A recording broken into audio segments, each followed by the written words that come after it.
Before we get started, we must go over the sources. We are taking most of our source here from the 2020 documentary called The Console Wars on Paramount+. We will also be taking it from various other sources, such as interviews, and other YouTubers such as Spark. I would also like to thank Neal, hopefully I pronounced that right, for giving me the necessary information for the making of this video. That was needed and very appreciated. Please note that this is a what-if scenario for entertainment purposes only, but let's get into the actual video. For Nintendo is Super Mario World. Wow! Oh, what's this one? Oh, this is Sonic the Hedgehog from Sega Genesis. Hey, look at these radical colors, huh? Wow, Sonic's fast, too. No, over here. I like Genesis. And it got...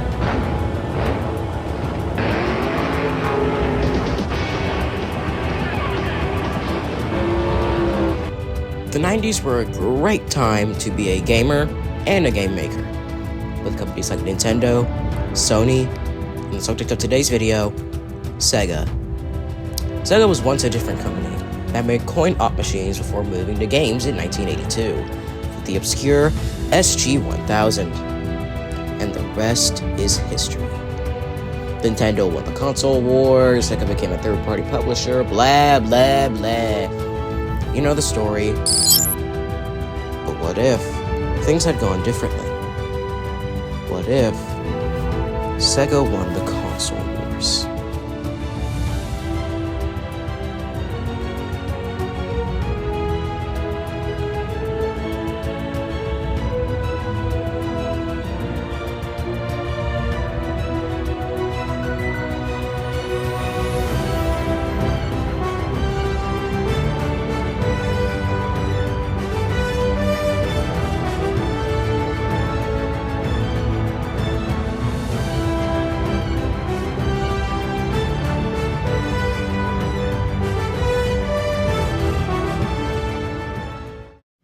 Before we begin, we assume that you know something about Sega's side of the console wars, and this will be just those events with different outcomes. I would also like to clarify again that this is a what-if scenario. This is not exactly what would have happened 100%, because there is a little bit of fan fiction sprinkled here and there. But anyway, let's get into this hypothetical timeline if Sega had won the console wars. In this universe, the origins and history of Sega would be the same, except for the fact that they would take the risk of releasing the SG-1000 in America as the SG Mark I. So it would sell at least 2 times the copies, and would be released before the drop of 83. And kids on the playgrounds would go crazy. Sega wouldn't make any more consoles until the Genesis in 1988, to combat with the NES, or as it was being called in Japan, the Nintendo Famicom. The original Sonic the Hedgehog would be the same, and Sonic 2 would be a more enhanced version of the one that we have in our timeline. It'd be faster, better, and have far more levels. But then in 1994, they had their first chance. Donkey Kong Country. Releasing on the Super Nintendo Entertainment System, they would have multiple months of development time to make a counter. That's when we would get Knuckles Fury, which played like a mix of DK Country and Sonic 1 through 3. It would be similar to Chaotix, and would be the introduction of Vector instead of Chaotix, which wouldn't come out in this timeline. The Game Gear would also have fixes, and a much better battery life, a better frame rate, and brightness, causing it to sell just as much units as the Nintendo Game Boy. It would also be packaged with a Sega Genesis and be $229.94, or $749.85 today. It would also sync up with the Genesis due to an add-on, and the broke parents would go crazy. Then we get to the good part, the cream of the crop. After collaborating with Sega on the Sega CD and it being a success, Sony would ask Sega for a collaboration console, and they would say yes. Then we would get the Sega Sony Hyper Arcade, which would be a mix of the Saturn and the PlayStation 1. The games would include Sonic R, Crash Bandicoot, Knights, Spyro, and Tekken 3, to name a few. It was released in 1998 in Japan and 1999 in the rest of the world. It would decimate the N64 in sales, and with Sonic Extreme coming out in that timeline, it would decimate Mario 64.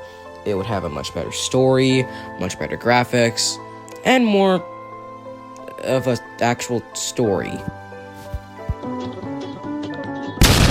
Then, due to the success of the Hyper Arcade, many other third parties would reach out. But what stood out? Microsoft. So they got agreements ready, and then in 2002 came the Sega Lumina.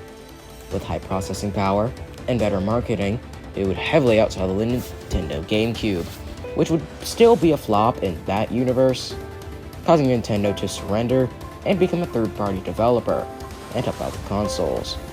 This means that Smash Melee would be the first game in the series, and have more focus on Sega characters with characters like Sonic, Tails, Shadow, Eggman, and Knights. Let's see that in action.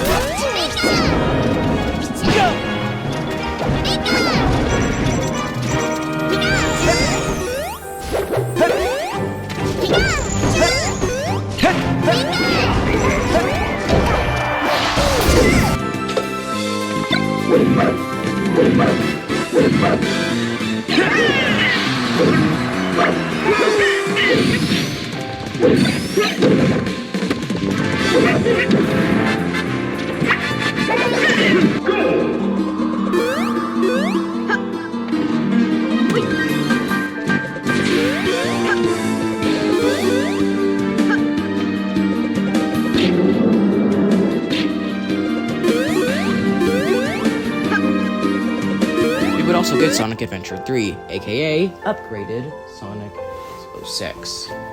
It would have a much longer dev cycle, which means a whole lot more polish. Here's some of that in action.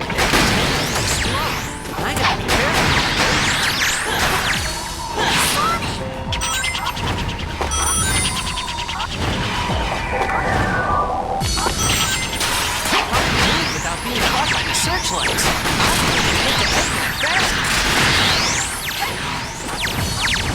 There should be a switch somewhere.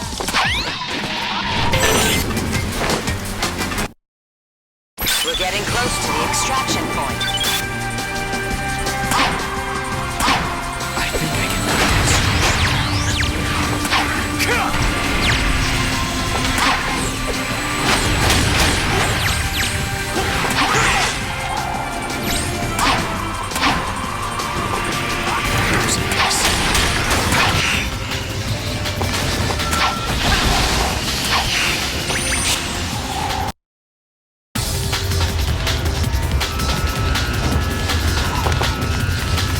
This to me. Then, in the same month, they would release the Sega Mark II, which would be the worst-selling console for the company. They needed a saving console.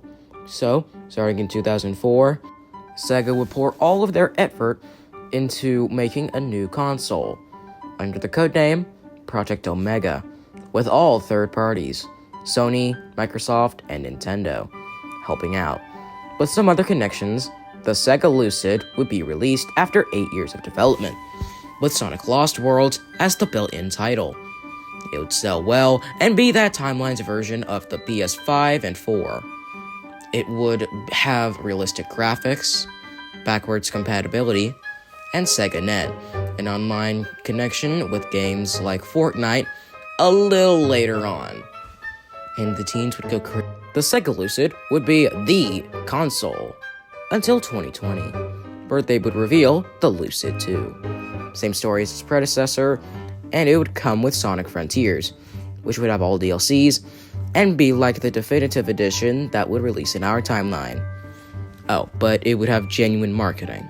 Then in 2026, they would reveal the Sega Forsetti, with enhanced backwards compatibility, and over 30 terabytes of storage, and it can connect to your PC. This console made the Lucid 2 look like a children's toy. It had a controller with a touchpad and a keyboard. The console would release in December 2027 with a gold, red, and blue, along with the black variant. And the games would include Sonic Omega, Sega Champs, Persona 6, etc. We would also get Smash 2 in 2026, with characters like Snake, Joker, Bayonetta, Billy Hatcher, and Crash Bandicoot. This causes Billy Hatcher to get a new game, and we most likely would have gotten a horrible Sega film in the 90s, forgot to mention that. But that is the end of this hypothetical. Until the next generation. Oh, wait, also we probably get... Who are you? Why are you silencing me? Ah!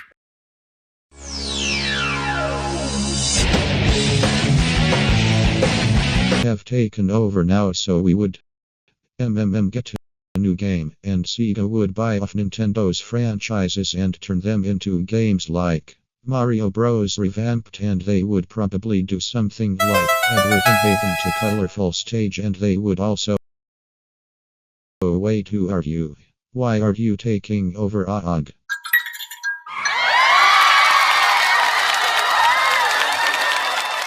Hello, everybody, and welcome to my corner. I hope you're having a great day. Now it's time for Laggy Quiz. The last answer was Yellow Bear. No one got it right, but let's get to this month's quiz. No Googling allowed.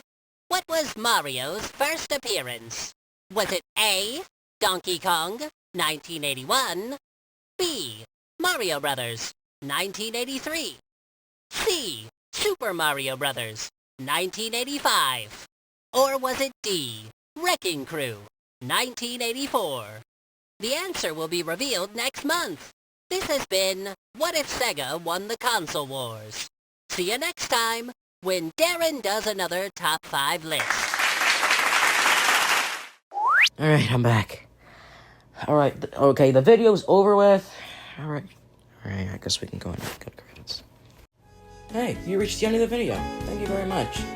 This was a long project that I started immediately after releasing the last video. Just know that I hope you're having a good day, and if you're not having a good day, then I hope it gets better. And see you next time when I cover the top 5 greatest fallen heroes.